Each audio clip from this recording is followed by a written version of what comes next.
நட்பு சொந்தங்களுக்கும் சொந்த நட்புகளுக்கும் வணக்கம்.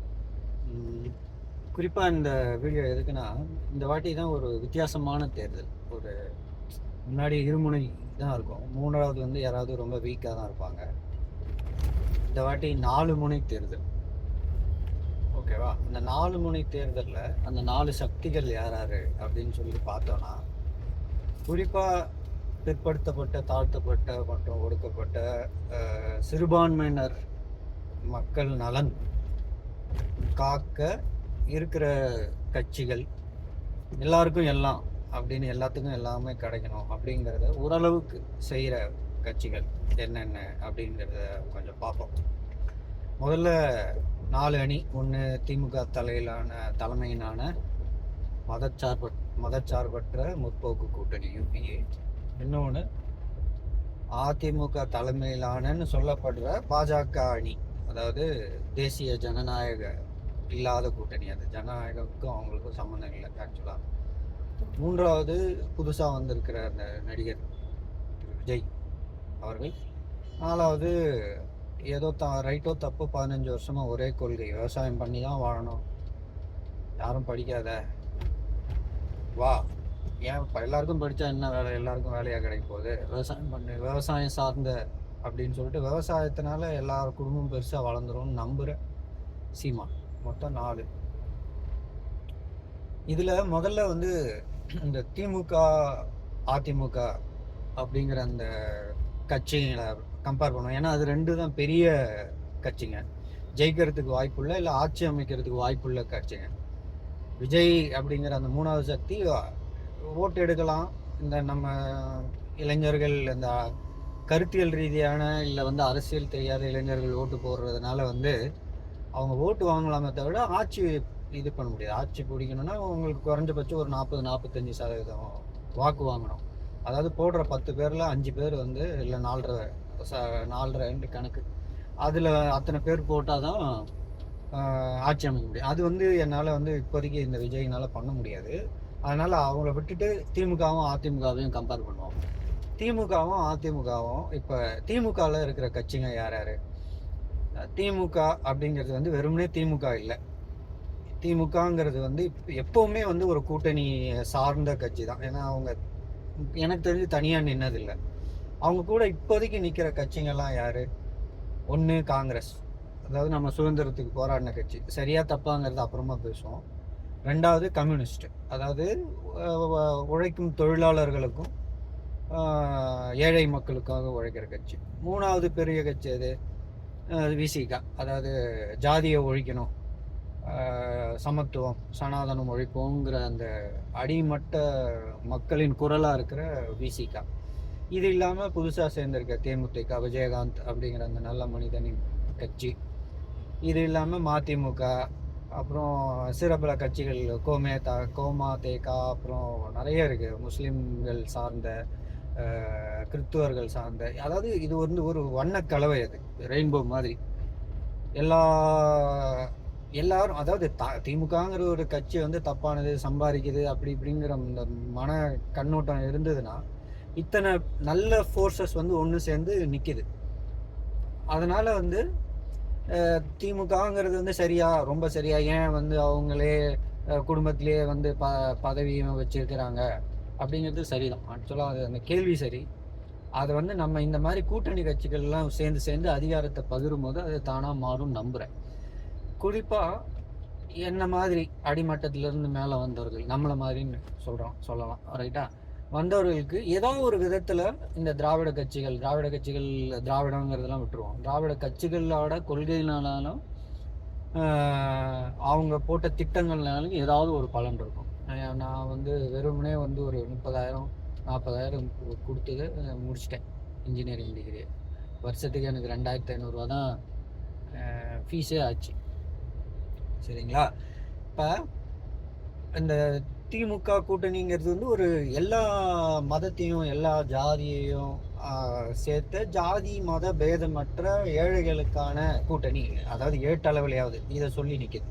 இன்னொன்று வந்து இந்த அதிமுக பாஜக தலைமையில் இருக்கிற கூட்டணி, அதை பார்த்தீங்கன்னாலே தெரியும். இப்போ ரீசெண்டாக பார்த்தீங்கன்னா நம்ம தென் மாநிலம் எங்கே ஓட்டு போடுறாங்களோ அங்கே வந்து அவங்களுக்கான அதிகாரத்தை இது பண்ணி இந்தி லேண்டு, அதாவது இந்தி பேசுகிறவங்க ஓட்டு போட்டால் மட்டுமே நான் ஆட்சியை பிடிச்சிடலாம் அப்படிங்கிற நிலைமைக்கு கொண்டு போகிற மதவெறி பிடிச்ச ரத்த வெறி கூட்டம் அது.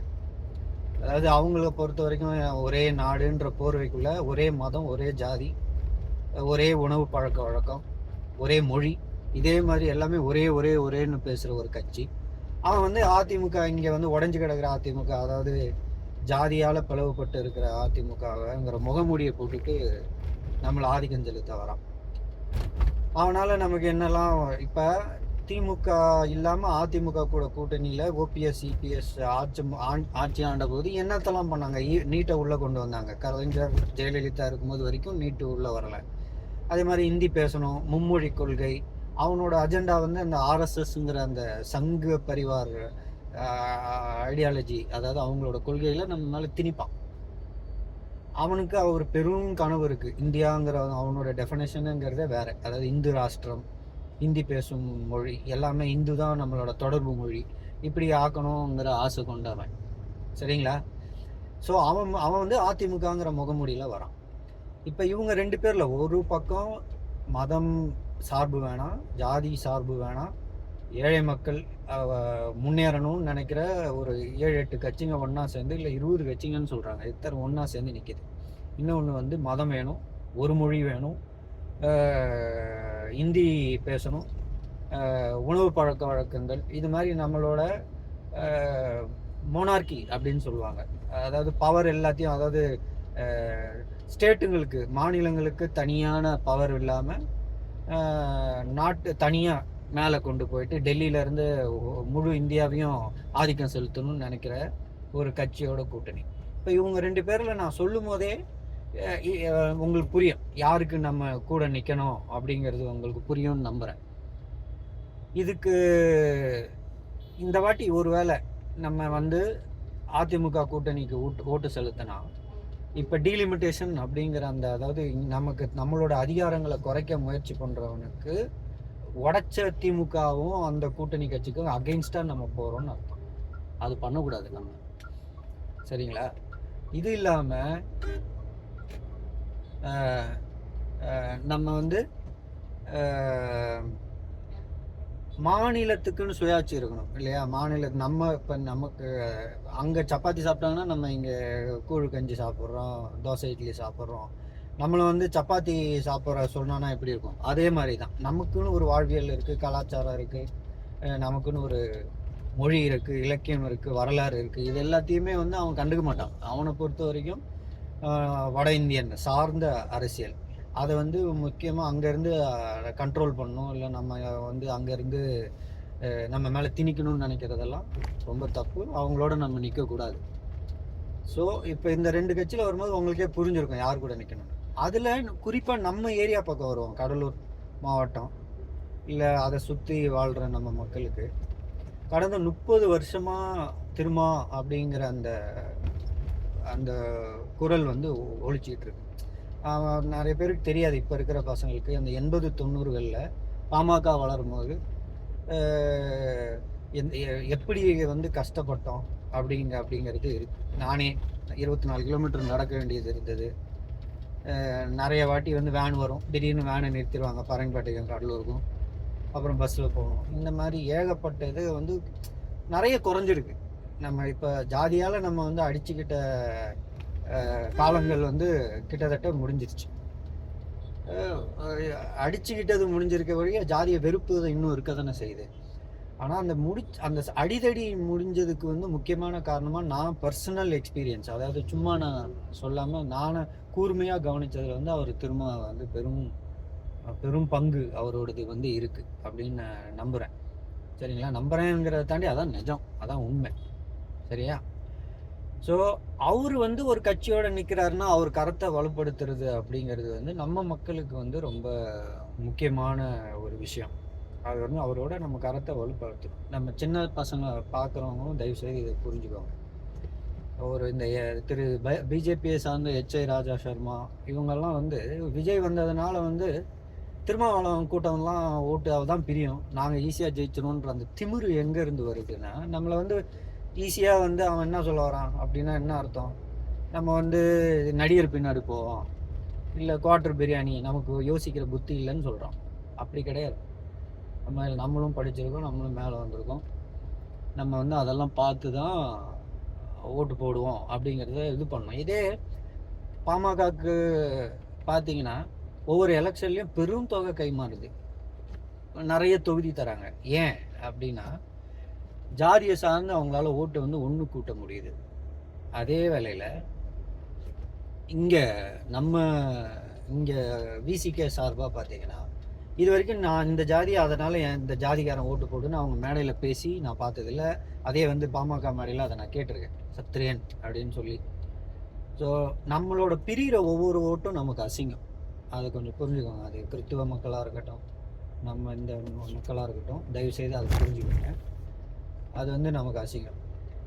இது இல்லாமல் இதில் வந்து விஜய் அப்படிங்கிற அந்த சக்தி, ஏன் விஜய் புதுசு அப்படின்னா, விஜய் ஜெயிக்க முடியாது. முதல்ல 45% வாங்கணும் அப்படின்னா வாங்க முடியாது.